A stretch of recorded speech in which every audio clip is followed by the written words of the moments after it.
Just leaving the town of Parachilna now. In the campground, 10:50 a night, that's okay, and there is water, even though they say it doesn't meet the World Health Organization regulations.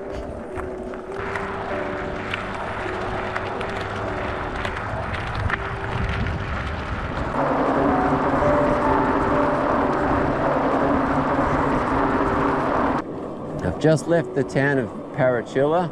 I got there about 3 p.m. in the afternoon yesterday.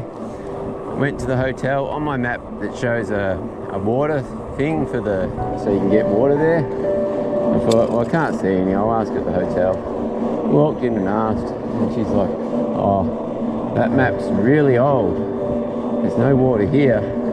It's like, okay, fair enough. I'm like, do you know where I can get water? Oh, you can buy 600ml bottles of water here. It's like, okay, it's going to cost a lot. So then I was like, is that all? There's nothing? And all the other places I asked on the map that showed water markers, she's like, no, there's no water in any of those places, which is fine. But I'm like, can you get water there? And yeah, can you get it?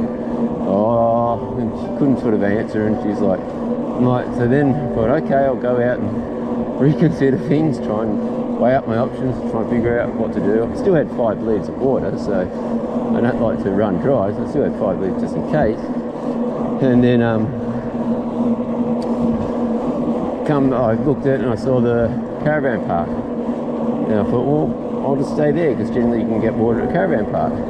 It said, then I read the thing, and it said go pay at the pub.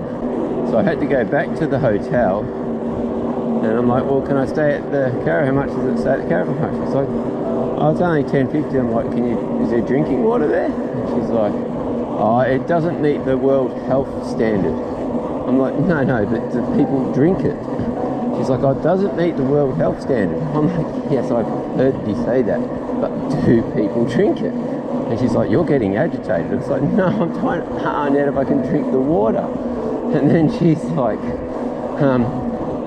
yeah, everyone drinks it. So that's all I was asking.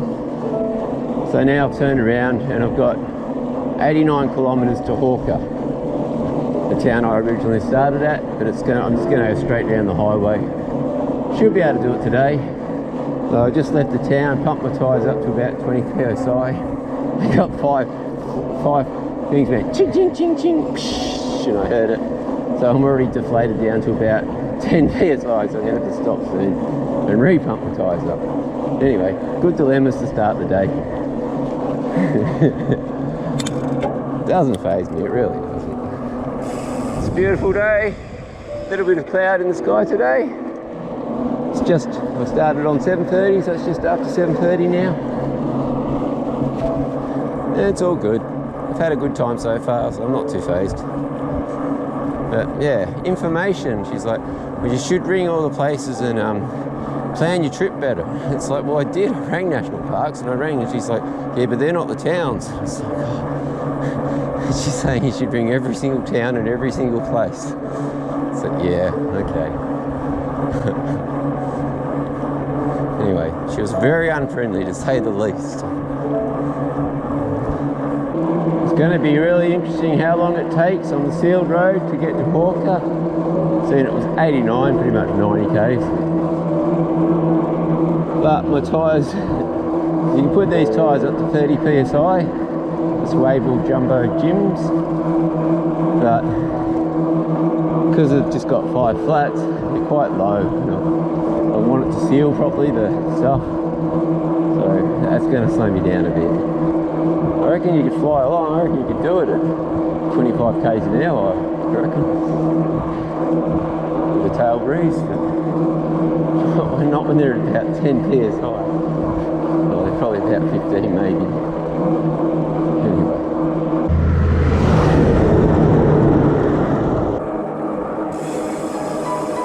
It's a long open road out here.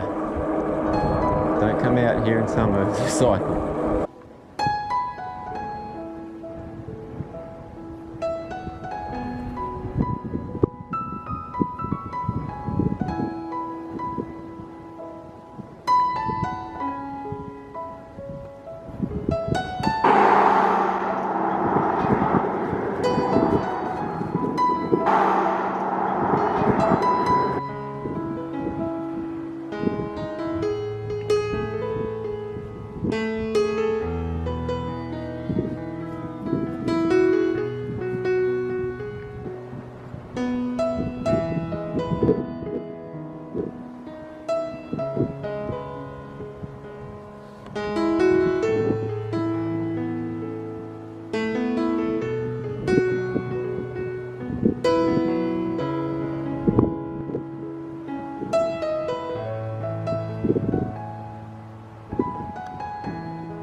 That second wedge-tailed eagle on the ledge, he let me get really close. Like, they don't normally do that, they're very wary. But I slowly crept closer and closer, and I was pretty close to him. Like 25 metres, something like that. They don't normally let you do that. And he was on such a good thing because he was on the ledge over the left, so that put him up on height, and then the sun was on him, which gave him great colour for the, yeah, it was great. And he was some are a little bit darker, their colours, and he was the lighter desert colours.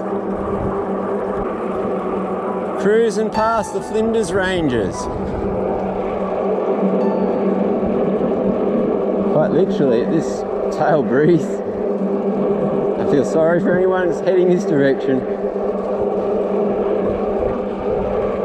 There's an old relic from the past.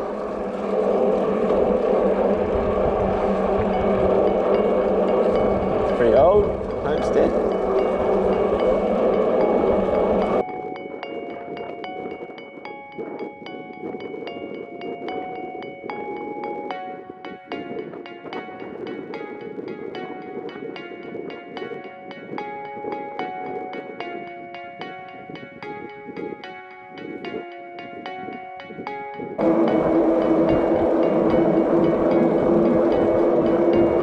At 53 kilometres to Hawker now. The only thing that's slowed me down today is the wildlife, which is not a bad thing.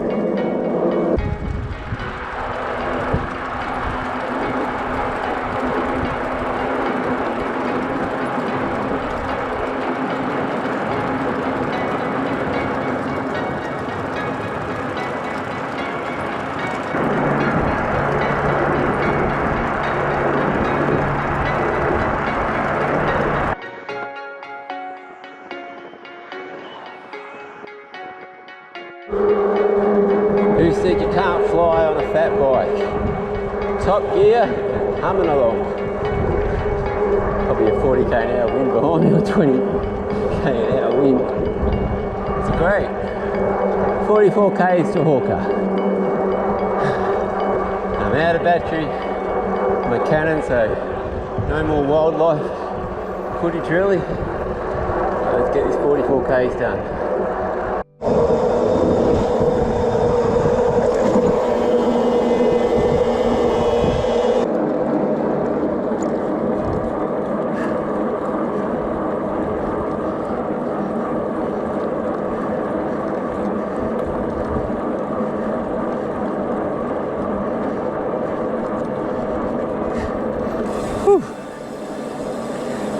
Hello. Different seeing other cyclists out here. I'm so not used to it.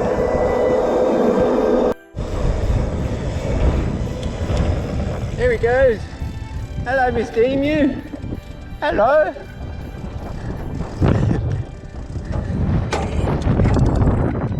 Look at him.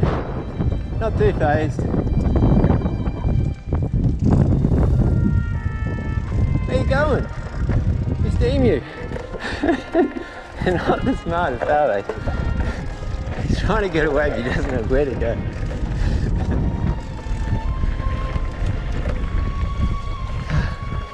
Just pushing it pretty hard. It's okay, I'm not going to attack you. Bye, Mr. Emu.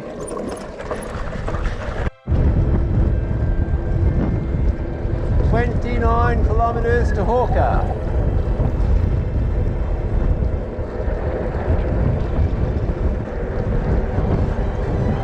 Now turn to the corner, and then I should get a fair bit of advantage of this tail breeze.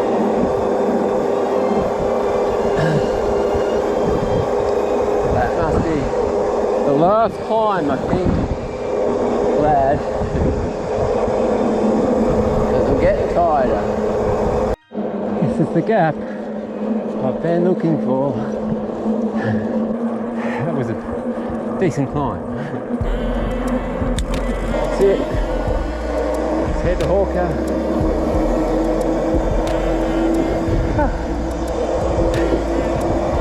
beautiful. Tide.